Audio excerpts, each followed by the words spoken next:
Welcome to Behavioral Health Today. I'm your host, Dr. Erin Elmore. My guest today is Heather McGowan. Heather is a thought leader, author, and one of the leading voices on the fourth industrial revolution. Heather's groundbreaking approach to the future of work and learning has made employees more fulfilled and innovative, leaders more potent and empathetic, and businesses more effective at reaching their goals in a rapidly evolving market. Heather's at the forefront of challenging what it means to be a leader in the future of our work. She would say it's not about lifting up the best or the most dominant performers, but rather selecting the most collaborative, the most empathic, and the most fundamentally human among us to lead. Heather's academic work took place at Rhode Island School of Design and Jefferson University. Her corporate work spans product design, business strategy, and boutique investment banking. Heather has also helped to bring dozens of consumer products to market, such as sporting goods, medical items, and baby products.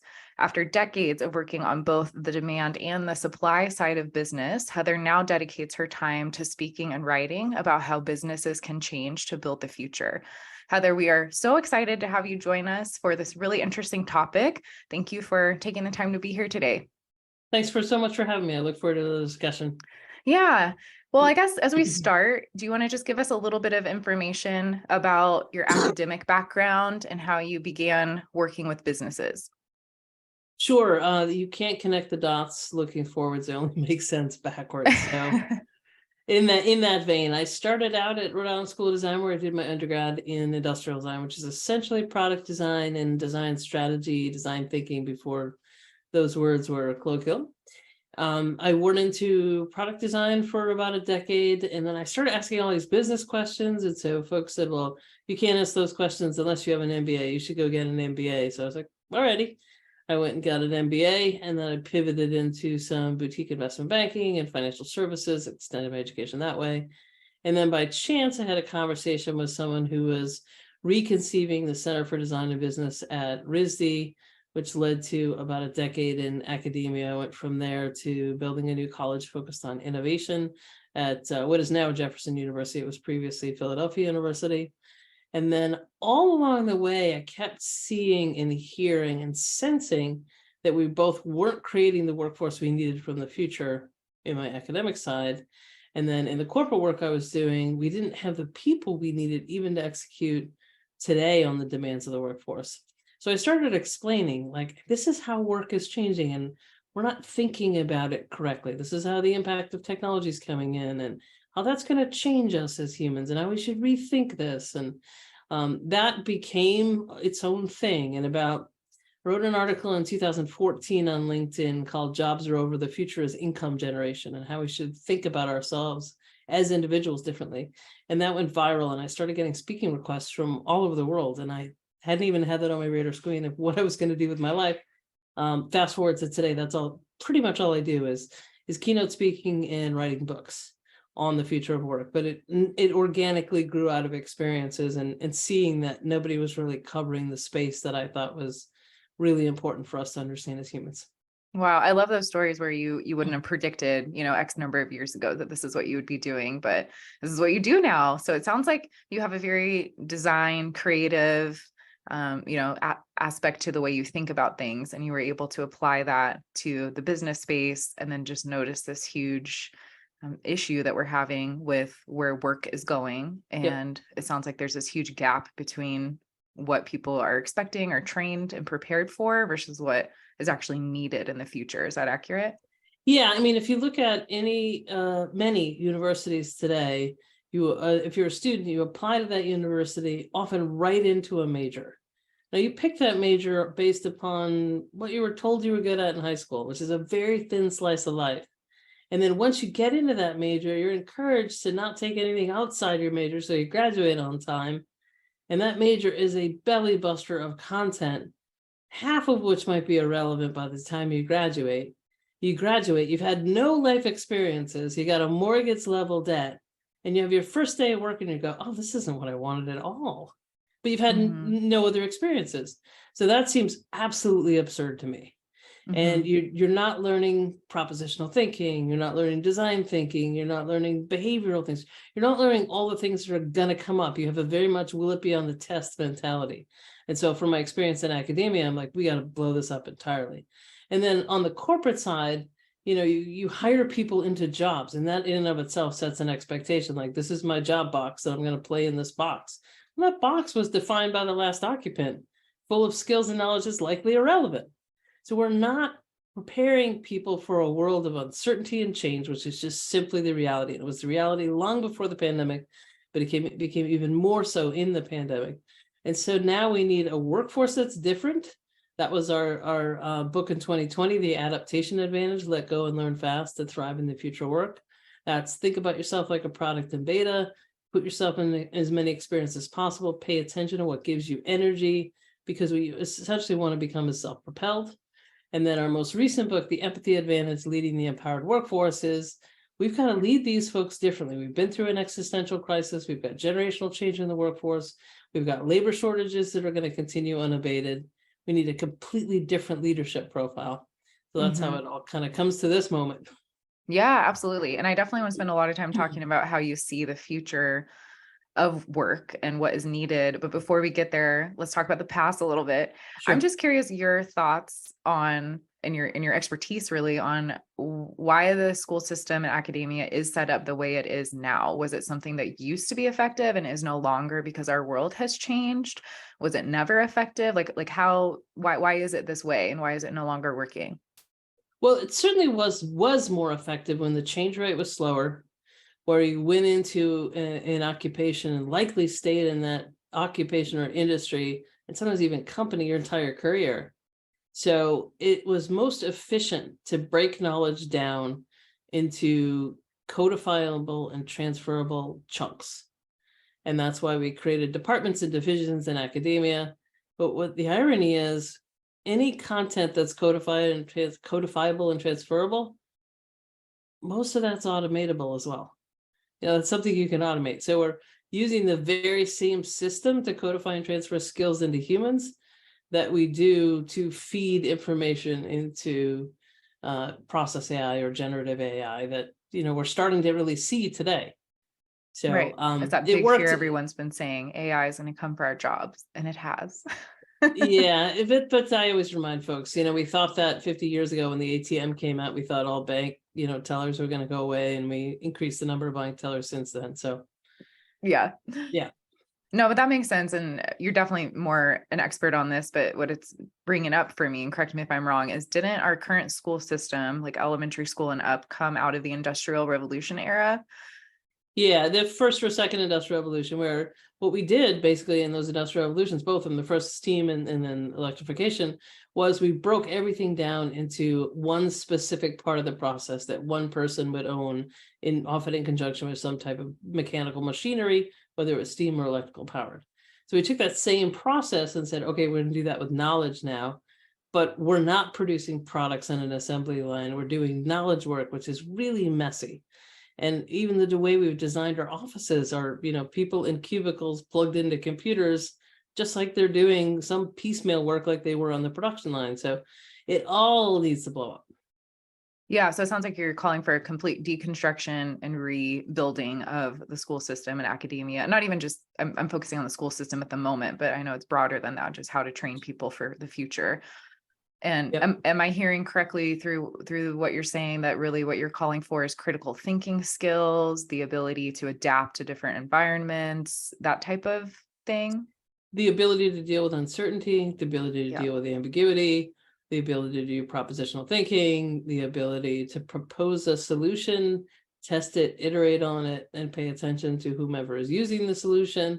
Mm-hmm. A lot of that is rooted in that kind of thinking is rooted in design thinking, which why that became sort of a big thing a decade or so ago, 15 years ago, because businesses were like, hey, wait, this could apply to business. And they started using it in business. And some folks have added it into education, but not to the degree in which we should be. We ask young children what they want to be when they grow up. We ask university students to pick their major. We ask each other what you do. Like it's a singular and fixed thing. And this is a big part of the Adaptation Advantage book. We found it's really dangerous because people can't adapt to switching jobs. They can't recover as well as they should from the loss of a job. And the loss of a job can be more damaging than the loss of a primary relationship, because it's the loss of everything you've been telling yourself you are since you were a small child. Mm-hmm. Yeah, and I know that it's a huge crisis right now, like the student loan crisis and the fact that it used to be pretty true that if you get higher education, you get a higher paying job. And that's just usually really not true, depending on the field, but usually Right. not true anymore. So there's a lot of parents of young kids and teenagers questioning. I hear all the time, I used to work with kids and I used to hear all the time, like, school is so pointless. Like, why do I have to learn this information and memorize it when in the future I'm just going to Google it? Or, I don't have to use this in a job. And I think people really are starting to feel the tension of what is the point of this format? Maybe this format isn't quite serving us well for the environment that these kids are going to be navigating as adults. And you mentioned Yeah. before some of the, sorry, do you add thoughts to that? And I mean, interrupt you. Yeah. So what we've done is focused on sort of, our brain works in two modes, exploration and exploitation. So if you think about us like, simple animals, we'll explore to find a source of food, like the berries in the bush over there are good, and we will exploit that source of food until it's depleted. Well, our brain kind of works in the same way in terms of conserving energy. And what we've done with education is we focus so much on the exploitation side, like getting the right answer, completing a task to a benchmark level. All of those things are good. They're part of skilling and reskilling, but they're just a single part of something bigger. I mean, you really need to get folks to work more in exploration mode. So tell me what's wrong with this scenario. What do you propose as a solution? What are the questions we should be asking them? There should be much more education around that, exploring and propositional thinking and prototyping than there is on that, find that singular answer to a well-structured and known question. That makes a lot of sense. And you mentioned a little bit of this already, but maybe we could talk about what has changed since essentially the Industrial Revolution to bring us to this point now where there's a disconnect. You mentioned the pandemic. You mentioned, I think, the Great Resignation. Tell us a little bit more about how things have shifted politically, economically, just in general. All right. Yeah, I won't take on the entire ocean, but let me take on at I know, least. sorry, that was such a broad question. Let me take on a piece of it. Okay. So we'll start with the pandemic. So in the pandemic, concretely, we accelerated. So we went into the pandemic. We were surrounded by technology tools we could use. Like right now, we are on Zoom. Everyone thought Zoom was a brand new tool in 2020. Well, Zoom came out in 2010. It was 10 years old. But people didn't start using it until it suddenly had a crisis and no alternatives. So it called this sudden behavior change, whether it be around how we learned, how we had meetings. Oh, and thank goodness, finally we could go to a doctor and say, is this a rash on my elbow a reason I need to come in the office? And that saves you, that 5-minute Zoom call saved you, an hour and a half of fighting traffic in the city, finding parking, getting up, showing your insurance card and sitting down for what is, 30 seconds of somebody looking at it. So concretely, McKinsey said we leapt forward 5 years in the first 60 days we went into lockdown. Accenture said we were migrating to the cloud at twice the speed suddenly. World Economic Forum was predicting we were handing things off to technology at almost twice the speed. So we adapted to the technology around us. So I always say digitization or digital transformation is really human transformation because it's just a behavior change. So that changed. We came out of it. We're in the endemic phase of it now. And now we're looking back on it. And a lot of people are rushing back to the way we used to do things. And I don't really understand why, because we learned so much during this period of time. We trusted our people. We gave them autonomy. They took agency. They performed. And it worked relatively well, given the pressure of the pandemic. Now imagine what we could do in the absence of the pressure of the pandemic. I think we're struggling with this interstitial period we're in right now between pandemic and what comes after it. So that's one way to look at it. And your other question, what was the other part of your question? That was really helpful and interesting. I think just other big events like COVID that maybe have ushered in the need to revamp everything. Yeah. So the other thing that's happened, if I take a longer view back, so the first and second industrial revolution, you learned a skill, you got a job, you worked primarily in the same industry. So the first industrial revolution, steam, second electrical, third was computerization. And this is kind of mentally where we're stuck. It was the idea like pick a good job, pick a good major, pick a good industry and ride the career ladder up. Well, the career ladder is gone for most of us. And now most people are going to have to traverse a multi-industry, multi-business model, a multi-job function web of some sort with disconnected experiences. And having to do that is we're in the fourth industrial revolution. It's not a great explanation for every change that's taking place. I mean, my friend Tom Friedman refers to this as a Promethean moment that's changing everything, and I agree with him. But when we talk about jobs and skills, the Industrial Revolution framework kind of works because it helps you think about, okay, single job, single industry, climbing a career ladder to, whoa, traversing a web of a lot of change. And the fourth industrial revolution was really about the merging of cyber, physical, and biological systems, which we're just starting to see. So if you, instead of having a colonoscopy, swallow a pill that, takes pictures of your insides, that's a merging of cyber, physical, and biological systems. We'll see more and more of that with things like Internet of Things as we get more into generative AI and we get more into pervasive computing. We'll see much more of that integration, but we're starting to see the beginning of it. And Chat GPT, very popular right now. Yeah, I want to take a note on that. I think everyone's Okay. gone a little crazy on that. And I do want to know your thoughts about this. Go ahead. I think it's fascinating. I think it's really cool, but I love talking to the historians. They always help me out. So one, you look at things like ATM. The first time people saw an ATM, they'd be like, whoa, the banking industry's over. Nobody's ever going to work in the banking industry again. What it did was change what a bank teller does, shrunk the footprint of a bank. We made more banks. We hired more bank tellers. Is that going to be the case for every industry? No. In some cases, we reduced the number of jobs. We definitely changed the jobs. But there hasn't been, nor do I think there's going to be, any piece of technology that's going to wipe out human work. It's not. It's going to change human work. So if you look at things like, you got a phone in your pocket, on your desk, in your purse, we don't remember phone numbers anymore. We often don't orient anymore. We've handed things off to technology and it's been okay. Now, the other thing I like to look at historians too is we tend to waste 1 billion hours before we save 1 billion hours or 1 million hours. I can't remember which one. So if you look at when vacuum cleaners came out around the same time that TVs came out, kind of as mass products, we bought TVs a whole lot faster than we bought vacuum cleaners. We tend to look at technologies that will waste time as parlor tricks, imagining what they're going to mean to the future before we embrace time-saving tools like, Zoom was out for a decade before we had a mass adoption of it. So we are enthralled by the creative, fantastical almost element before we adopt it as part of our normal routine and rely more on the functional aspects. Yeah, and that's well documented by Gardner's hype cycle. If you've ever seen it, it goes like, whoa, what's this going to mean? Whoa, this doesn't mean anything. Oh, wait, I found a place for this. So Chat GPT right now is like, whoa, this is so cool, so interesting. Everyone wants to talk to it. And then you're saying eventually there'll be a lull and then maybe it will integrate as part of our life, but we're just not sure how yet. Yeah, and definitely there's something in there that's very useful and it will find multiple places, but I don't think it's going to widespread wipe out all human work. I just don't. Well, that's comforting to hear. That is comforting. What would your answer be on the, AI technology aspect? Because there is always that question of what if it develops quicker than we're anticipating?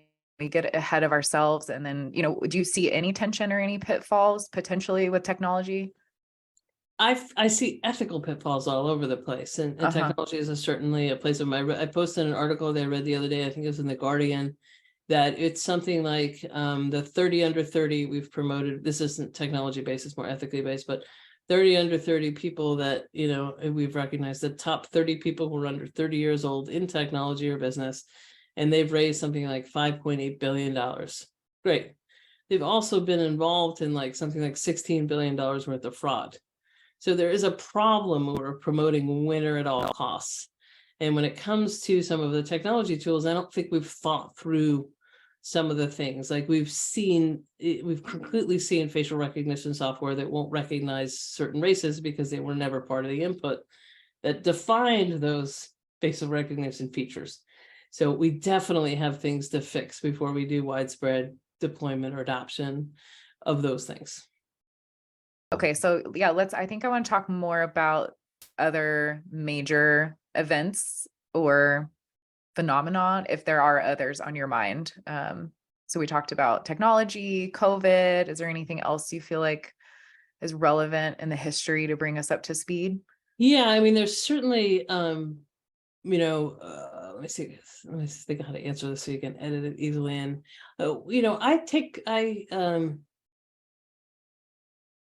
So I track changes in technology. I track changes in business models. And one of the things I'm tracking that's running at a bit of faster clip than I think anything is societal and cultural changes. And we're seeing, advancements and then retreat, advancements and retreat. And if you look at it, something like, I'm a member of the LGBTQ plus community. We got marriage equality, let's say Massachusetts, I think it was 2004. I think federally it was like 2012, something like that. And now we're seeing a backlash, at least in terms of the transgender community, drag queen story hours, that kind of thing. But what we're seeing is a really profound, if you look at it from a broader sense, a really profound and I think fundamental change that's global. So I used data on LGBTQ plus and including gender norms data in my talks. And we're seeing a doubling every generation of individuals who identify as being in the LGBTQ plus community. And as a subset of that, and I think a more visible piece of that, those who identify as being transgender or non-gender binary, that's doubling every generation. And that's a really fast move for folks. And when you look at it from Millennial and Gen Z, which are now the largest share of the workforce, they're demanding changes that seem very sudden for folks. All gender bathrooms, non-gender, the exclusion of any binary gender terms in the workplace that might, leave anybody out. And I talk about this with corporations all over the world. I'm like, I know this is probably very uncomfortable for many of you. This is finally comfortable for some people who've been struggling with it for a long time. But guess what? When the largest share of your workforce is now demanding it, and so is the market you're serving, you're going to have to make these changes. So we're seeing that from gender and sexuality. We're seeing that from racial diversity perspective in the US. 18 and under, there is no racial majority. The diverse workforce isn't coming, it's here. The market we're serving, particularly if you're global, it's no longer people of color, it's people of the global majority, to get people used to that idea. And we're having emerging ideas under the umbrella of diversity, equity, inclusion, and belonging, by the way, which should be in there, DEI and B, is that we should have inclusion for neurodiverse folks, which can be a real superpower in an organization. And also, we're starting to finally talk about social mobility as part of diversity, equity, inclusion, and belonging. And if we close the disability gap in the United States, according to Accenture, it'd be $25 billion in GDP. So it's a real interesting and timely topic that isn't going away, because diverse companies have outperformed the S&P 500 for 20 years.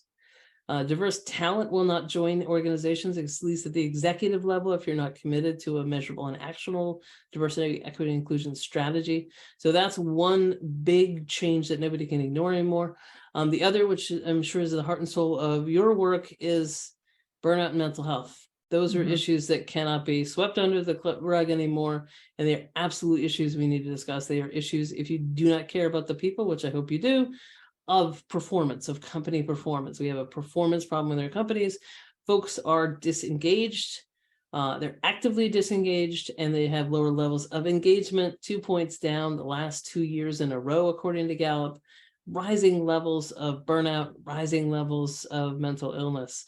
And it's now an integral part of how your company functions. I say to folks, do you think of your mental health benefits as something you give up for your employee, or do you think of them as performance drivers?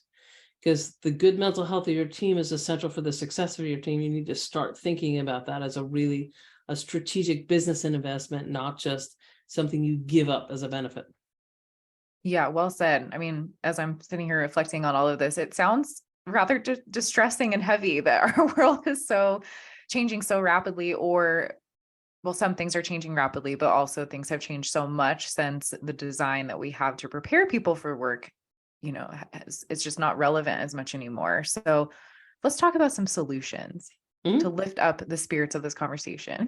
What is the solution? Let me just jump in and say, I am a belligerent optimist. I really believe we are on the cusp of making really profound changes to work that will unleash the potential of more of us, create better value. I think it's now an economic argument so the economy is on our side. When investors are demanding more diverse companies, talent is demanding more diverse companies, investors are now realizing that mental health is, good mental health is profitable, and avoiding burnout is good for business. We're going to start seeing some of these changes we've long needed in work. It's a humanization of work. So while I just described the challenges, The challenges are tied to solutions that are business imperatives. So I Okay, say actually more. think, so I think that we're going to see them happen. So let me give you a concrete example, and I love data. So in 1975, if you looked at the enterprise value of all the public companies on the S&P 500 and where that value came from, well, 83% of it came from tangible capital. So property, plant, equipment. And 17% came from intangible capital, which was human activity and ideas. So we made stuff into other stuff, and humans were a cost to contain in that. So Milton Friedman, who's an economist from he was an economist from University of Chicago. He wrote an article in the New York Times in 1975, and he said, the only social responsibility for a company is to return profits to shareholders, full stop. The environment doesn't matter, communities don't matter, customers don't even matter, and employees certainly don't matter. Whatever you need to do to return profits to shareholders within the law. And that reigned, it was called the shareholder value era, the Friedman shareholder value era, reigned for about 50 years. And then the Business Roundtable, which is a collection of the CEOs of America's largest companies, came together in 2019, just prior to the pandemic. And they said, you know what, this isn't working. We're not making better value. We're decimating the environment, destroying our communities. Our employees are increasingly disengaged. We've been tracking that for 20 years. And, we're just not making good value. So they proposed a stakeholder capital, which had sort of we're in it for everybody. I think that's hard. I think you need a focus. So I say that we're in the human value era, because when they did that same calculation in 2020, 90% of the value created came from intangible capital. That's human activity. So humans are driving all the value in organizations, and that's what makes investors say, hey, wait a second. And the Securities Exchange Commission, which is in charge of how you do your financial disclosures for public companies, said in 2020, they came out and said, we have to start inventorying the humans in the organization, where we used to say, okay, this company has so much gold, or so many technology chips, or so much real estate, as they recorded their assets. We have to start figuring out how to account for humans. Now that's messy and it's not right yet. It's still on the cost side of the balance sheet. We need to say it on the investor side of the balance sheet. But the fact that we're having these conversations in the last couple of years says to me we're swinging more towards being on what I call team human. It is fascinating. And you're right. I was getting a little bummed out with all the problems, but you're absolutely right that being aware of the problems is the first step to creating solutions, and sort of gets the ball rolling and gets people thinking. So I can see why you're optimistic that things are changing and will change, because people are already noticing these discrepancies. Especially when we're motivated to solve them, because we have labor shortages. We're going to have labor shortages for the next 10 to 20 years. So the workforce is empowered. So you mentioned earlier the Great Resignation. I actually think that's one of 5 things. So the Great Resignation is people leaving the workforce to find another opportunity. They're not just quitting, they're quitting one opportunity and going to another opportunity. That's our quit rate or our churn rate. Well, it's been increasing since 2009. We kind of act like it's a new thing. And we've acted like it was a new thing in 2021, 2022. And then we sort of declared it over in favor of this economic recession, which hasn't yet quite hit us despite the layoffs. But it turns out more people quit in 2022 than they did in 2021. And according to Bankrate's latest survey, more people are considering quitting in 2023. So people are still moving around in the market. And so we have to break that down. I think there are 5 greats. So the Great Resignation means talent is mobile. We have to get used to that. We have to plan for that. Don't put any project in one person's hands. Everything should be collaborative. So if somebody leaves, you've got business continuity. Everybody should be in charge of their succession plans and building a pipeline around them. Do what you can to keep people, but you might not be able to keep people. Talent is mobile. The next one is the Great Retirement. We've got 75 million baby boomers who are retiring between now and 2030. I don't understand why we were surprised by that. We knew how old our baby boomers were. We knew they might retire. This was pretty easy to figure out. Some left We like early. to think of them as stable and reliable. There are boomers. But Well, yes, you're right. some of them were figuring out ways that not every job has to be a fixed job box of 40 hours. We're thinking about ways of breaking up labor so we can keep our boomers engaged for longer, because they've got an incredible amount of tacit knowledge. So that, and then we've got the great reshuffling or the great reskilling. That's people leaving one industry to go to another industry. And that's like 53% of people who quit between 2021 and 2022 reskilled to go into a new industry. That's people working to their potential. That's good news. Then there's the great refusal, and this is long overdue, and that's people saying I'm not getting punched in the face for $7.50 an hour anymore. When a lot of our frontline workers were under stress, whether it was mask, no mask, don't get close to me, I could get sick, and the very real threat of their physical health on top of the politicization of the science around what we were going through, they pushed back, and that was long overdue, because if we had kept minimum wage on track with inflation, and that's pre-pandemic inflation, it would be somewhere in the neighborhood of $24, $25 an hour right now. We're fighting for 15, so that's long overdue. Mm-hmm. And then the last great is the great relocation. And I think that's just beginning. Upwork estimates about 19-20 million people in the United States who are looking to change location, because they're saying to themselves, you know what, I've been through the existential crisis of the pandemic. I don't want to live in Manhattan anymore, or I don't want to live in the Colorado Rockies anymore, or I don't want to live in the Panhandle of Florida anymore. And they're putting, instead of work-life balance, they're having life-work integration. So they're putting where and how they want to live, and then they're figuring out how their job fits into that. So collectively, that gives you the great reset. This is a change in the workforce. The workforce is empowered, and you have to meet them differently. I was just thinking of the great reset, because you had me on this great track, and I'm wondering, I was going to ask if you think this, I assume this is a huge part of what we hear of when we hear about the great reset, although I'm sure it could mean other things as well. Do you have any thoughts about that in a summary? Yeah, that is, I just summarized what I think is the great reset. The great reset, it's a reset of expectations. So the book Chris Shipley and I wrote that just came out last month, The Empathy Advantage, Leading the Empowered Workforce, is really about how do you wrap your head around that? You left the workforce in 2019, you went through the pandemic, you think you're going to pick up with the workforce you had in 2019, you're not. We're losing boomers who had one experience, and we're onboarding Gen Z who had a different experience. Now, Gen Z is often complained about, but if you look at Gen Z, they've had trauma at every life stage. They were born into 9/11. They don't know a time before terrorism. They entered grade school during the global financial crisis, so they started to feel economic fragility at a young age. The UN climate report came out, said we had 12 years to save the planet. Many of them say they're not going to have children because the planet's not going to be there. They've never known a time without war. They started having mass school shootings when they were in grade school. The Black Lives Matter movement and the Me Too movement hit when they were in junior high, high school, beginning of their professional lives. And then they enter the workforce in a global pandemic. So they have had trauma after trauma after trauma. And on the one side, that makes you understand why they have higher rates of anxiety and depression. On the other side, they are the most diverse, well-educated workforce we've ever had, and they are insistent on working to make a difference. They're not going to check their values at the door. They want to work with a sense of purpose, or not at all. They might be a little slow to adulting, but I think they're going to be glacial. They're going to cut a wide path when they move and really change work in a very interesting way. That's fascinating. Definitely. Yeah. It sounds like we just need a massive overhaul, hence the great reset. Yeah, the great reset. And I'm curious how you feel leadership might be adjusting during the shift in work. What would a good leader look like now? It seems like you were talking about collaboration more so than one person being responsible for a wide range of tasks or projects. Yeah, so I say that this is the heart and soul of our book, The Empathy Advantage, that two transformations have taken place. One is a changed relationship between individuals and organizations. The workforce is now empowered, so you have to meet them differently. The second is, after 15 years of digital disruption and being in the fourth industrial revolution for 6-7 years now, we need to operate differently. We can't use the mental models and maps of the past to predict and plan work.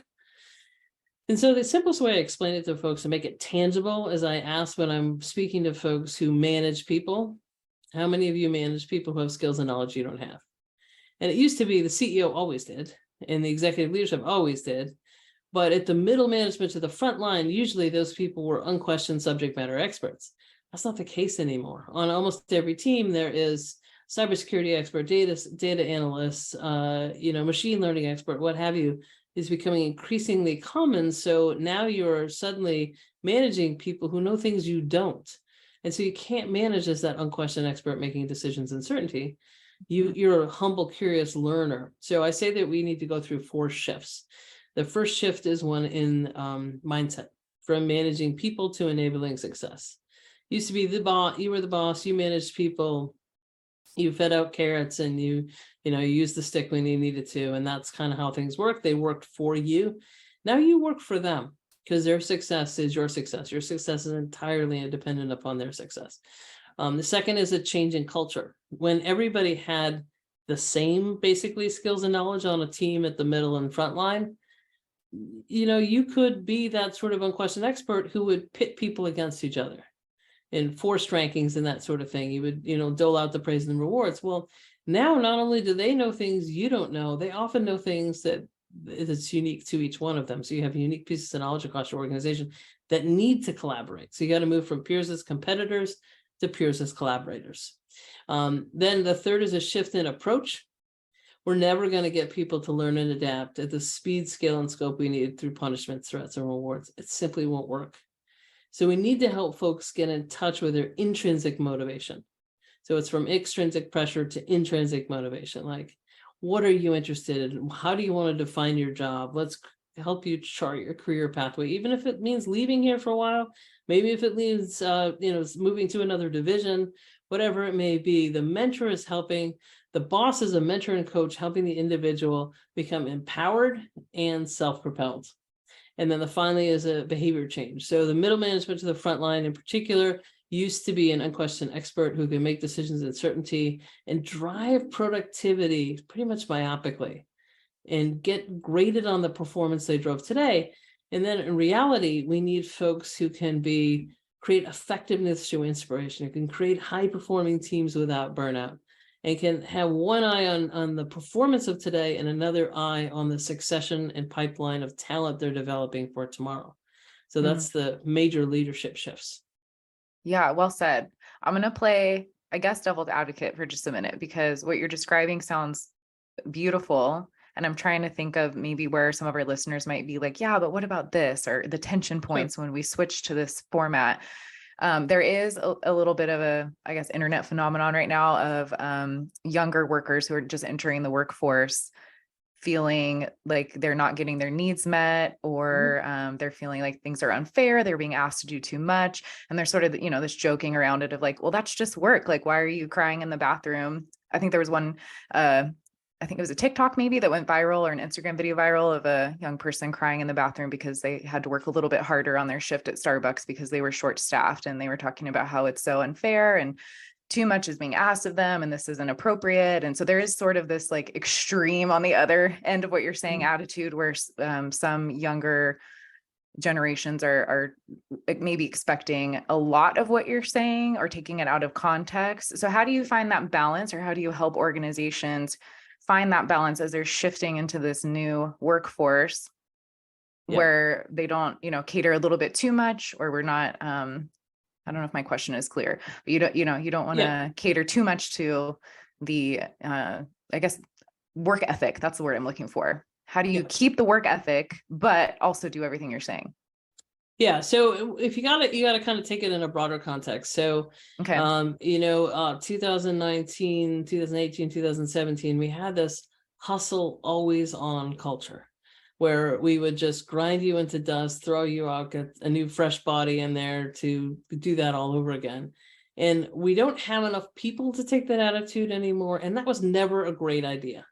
So we go through the pandemic and the pendulum swim from the employer all the way over to the employee. And now I think it's swung back in the middle a little bit. And what that really means is you've got to meet your employees with agreements. There has to be expectations of performance, but not an expectation of a hustle, always on, always working culture, because that's not fundamentally good for us. We don't create good value when we're burnt out. We don't create good value when we're overworked. We don't create good value when we have hostile workaholic cultures. So we need to find a new balance.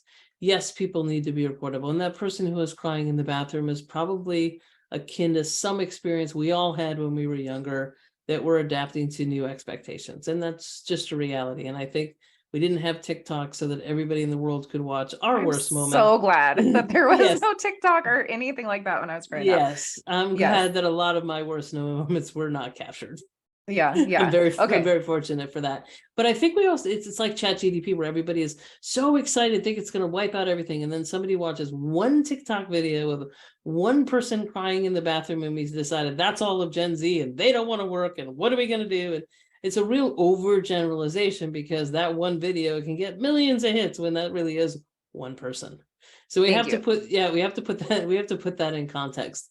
But I also think that, that we have had this always on culture. And when I speak to, leaders in organizations, I say, I know that the way you were trained in the early part of your career, frankly, sucked.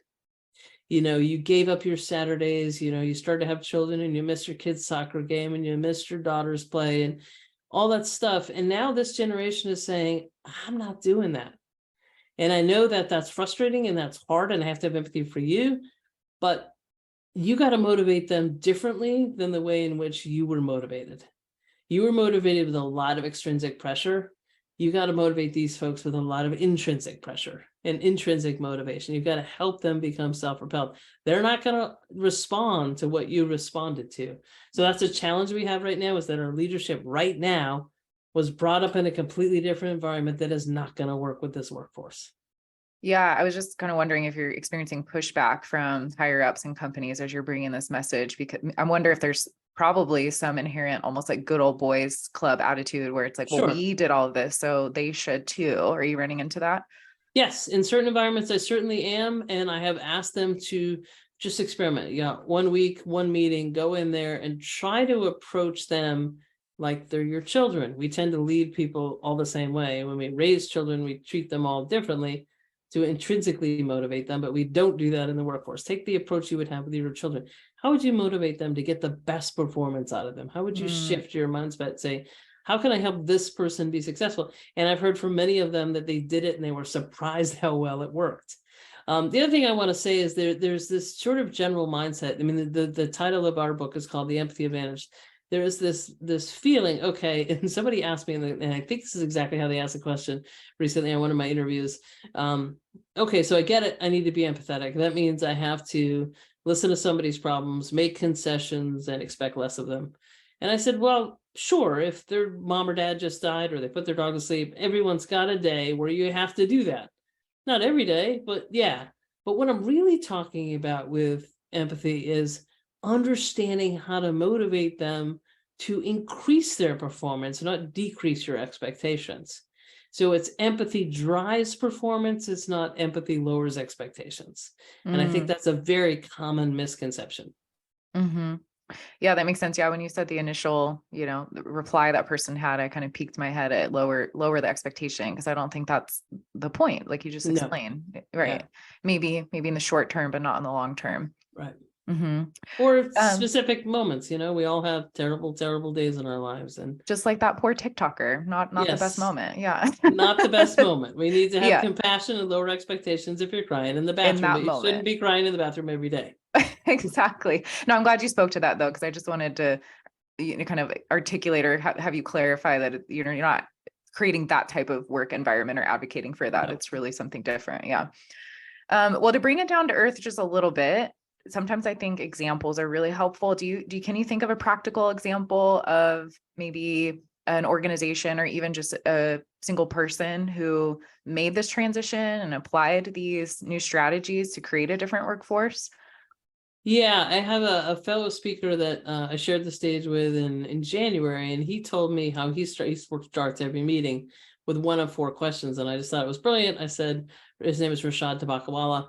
Can I borrow that and use that as an example, because you just said it so much better than I ever could? And he said, sure. So you can start any meeting with any generation, whether it's the person crying in the bathroom or the boomer who's been there for 18 hours and they don't want to go home. Start by saying, what's on your mind? It's an open-ended question. People can tell you what they're thinking about, what's top of mind, what may be getting in the way of their performance, or something where they're focused on the wrong point in their performance. The second thing you can ask them is, can you help me? I'm working on something over here. I know you have more expertise than I do. Can you help me think about this? What those 2 things do together is they show vulnerability, they show empathy, and they show caring. The third thing you can do is say, can I help you? Is there something I can do to help you? Can I remove some obstacles? If I have resources, can I put them towards your project? Can I help you focus? How can I help you be more successful? And then the last question, often towards the end of a meeting or with some frequency, let's give each other some feedback. Let's make it safe for you to tell me how I'm doing as your manager and your leader, you to tell me to tell you how you're doing on projects as I see you progress in your career.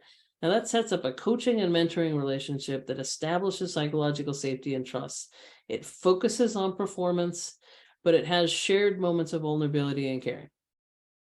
I really like that because from the psychology perspective, you can't be creative if you don't feel safe, right? Right. The part of your brain that is needed to be online to access creativity and design and different ways of thinking shuts down when you feel threatened or in danger. So that makes a lot of sense that if we're asking people to do this higher level of thinking and get creative, we need to make sure they are feeling supported to a certain degree. Yep. And then an example of a company that's doing it, I just spoke in New York in, I don't know if it was February or March, for a company that makes Amica hair care products, or Yeah. even New York, if you know them as well, same company. They are a venture-backed company. They have a new CEO who came in the last 6 months or a year. He came in the pandemic. Everybody was working from home. They had an office in Brooklyn. The board was pushing him to bring everybody back in the office because that was the mindset and generationally of the board. I think he's Gen X, I don't know, but he said to me, I said to them, everyone is relatively happy. We're growing 45% a year. What is it that you don't have right now? I mean, we can close the office. And they had manufacturing facilities and they had to work out that kind of stuff. And also in my talk, and he was very candid about this, is people are different places in their lives, and job doesn't come first for everybody. It does for some folks who are very aggressive in building their career, and they are willing to make maybe more sacrifices than somebody else who says, you know what, this is a job and this is what you can expect from me. And that sort of transparency helps leaders motivate, helps you track people in terms of where they're going to go in an organization. But having that honesty and that transparency doesn't make one good or one bad, just puts people on different pathways. And then being as human as possible about what you know or what you don't know in the organization. So I've been saying, you know, coming out of this pandemic, we're going to have transparency, telepresence, and teams as our kind of guiding principles. Yeah, those are really good examples. Thanks for sharing those. Sure. Well, as we're beginning to wrap up, just because of timing, what would you say is your hope for a reimagined workforce? Maybe you can leave us with that thought. My hope is that we will realize that investments in the humans around us are the greatest investments we can make, whether it be in a coworker or a peer or somebody who reports to you or somebody who's not yet in your organization. It's the idea that diversity, like things like diversity, equity, inclusion, particularly when you include social mobility and neurodiversity, is not something nice to do, but you're going to learn a lot from somebody who comes from a different perspective than you. It's an opportunity for you to learn and grow. So my greatest hope is that we will really humanize work. We will really start seeing our potential, because I think we're just scratching the surface of what humans can do. And yes, technology is going to come in. All sorts of amazing technologies are going to come in, but they're not wiping out humans. I am too much of a champion for Team Human.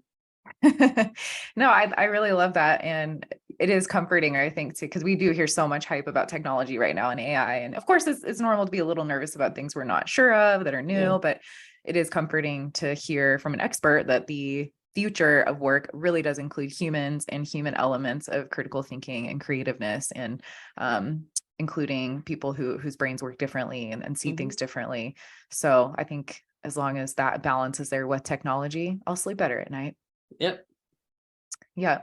Well, where could we learn more about you, about your books, your website? Tell us a little bit where our readers can find you and your products if they're interested. Sure. So you can find out more about me and my books and sort of the overview of what I do, what I speak about, videos of it, information on my books, all of that. Ways to contact me if you're looking for a speaker is heathermcgowan.com. It's MCGOWAN.com.